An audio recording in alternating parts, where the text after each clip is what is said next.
I think the dollar amount of the verdict is less consequential than the fact that it's a felony conviction, and this puts his entire corporate enterprise into a very different light now with lenders, with people who would potentially be business partners with him in the development of hotel properties or the development of resort properties, which is his primary business area now, or golf courses.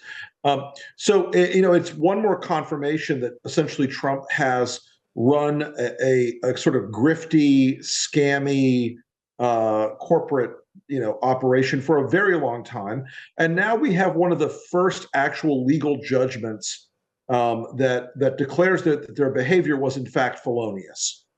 Right. But corporations are entities and they're run by people like Alan Weiselberg, a very well known Trump apparatchik. So why did no one end up behind bars? Well, Weiselberg is going to do 5 months in Rikers, and having visited Rikers Island once, not as an inmate, but as a on a tour, I wouldn't want to be there for 5 minutes, much less 5 months, especially since Weiselberg is now close to 75 years old. However, they threw an awful lot of legal resources at this case. They fought back with some very expensive corporate white shoe law firms, and they mitigated the damage to Weiselberg himself and to others.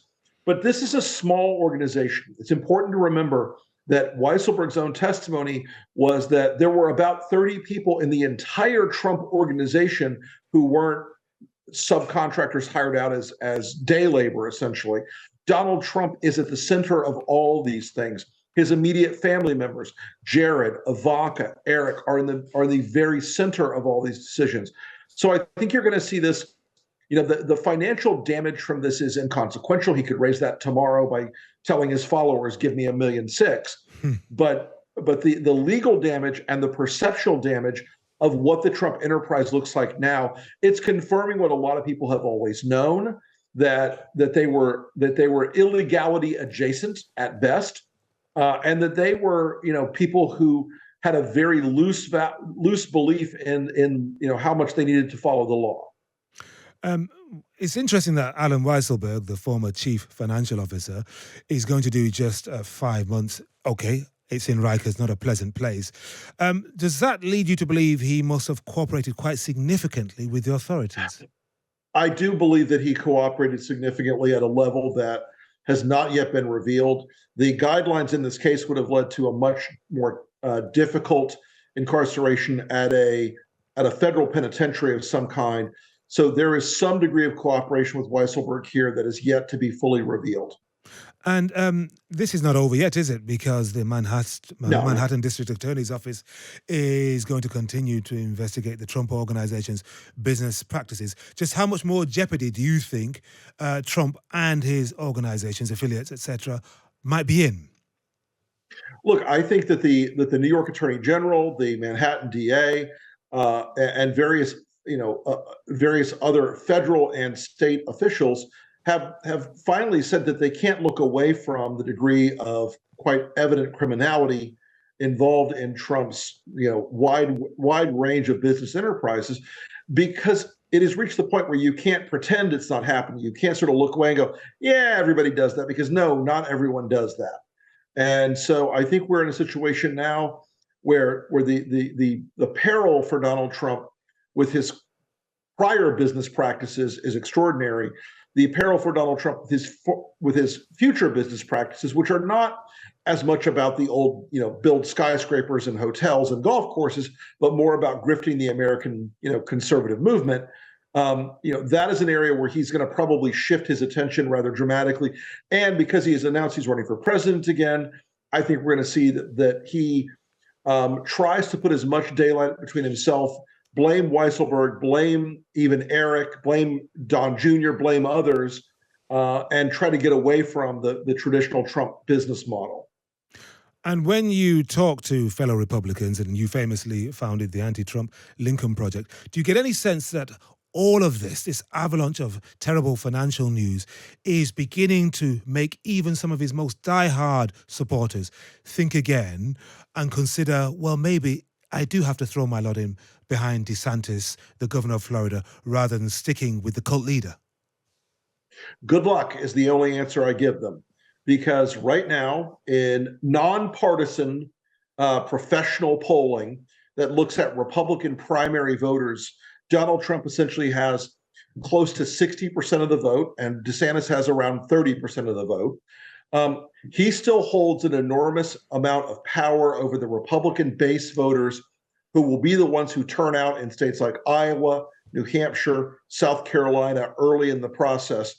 And so Trump comes into this with a major set of political advantages. Is he unbeatable? Certainly not. We beat him before. However, in a Republican primary, he still has an enormous set of positive feelings from base Republicans.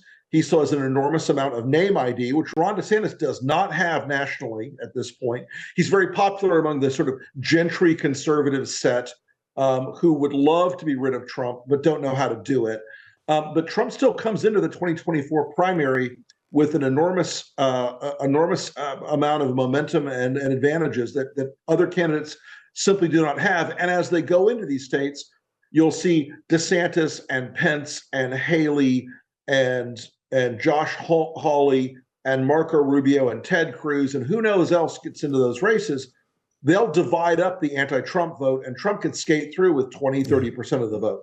Having said that, Rick, just a couple of months ago, the Trump-endorsed candidates did pretty badly in the midterms.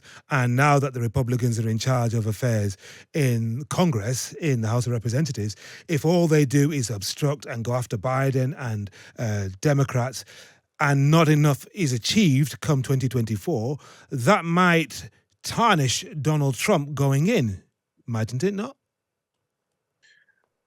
Listen, in the Senate and governor's races this year, Trump helped, he picked candidates who were incredibly unelectable at a level in 30 years of professional politics in this country I have never seen before.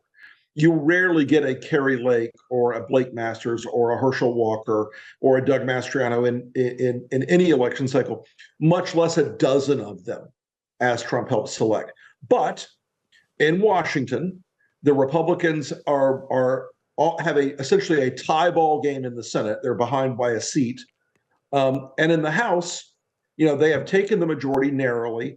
But in the House, the 200 people that backed Kevin McCarthy were every single one of them endorsed by Trump. The 200 people that made up the McCarthy caucus to get him that job were endorsed by Trump. Kevin McCarthy came out and said, "Donald Trump made this happen for me." Mm-hmm. So it's important to clarify that while some Republicans in the professional class would love to be rid of Trump, the Republican base still picks his candidates, even if they're bad, and they still back his play, even if it's dumb.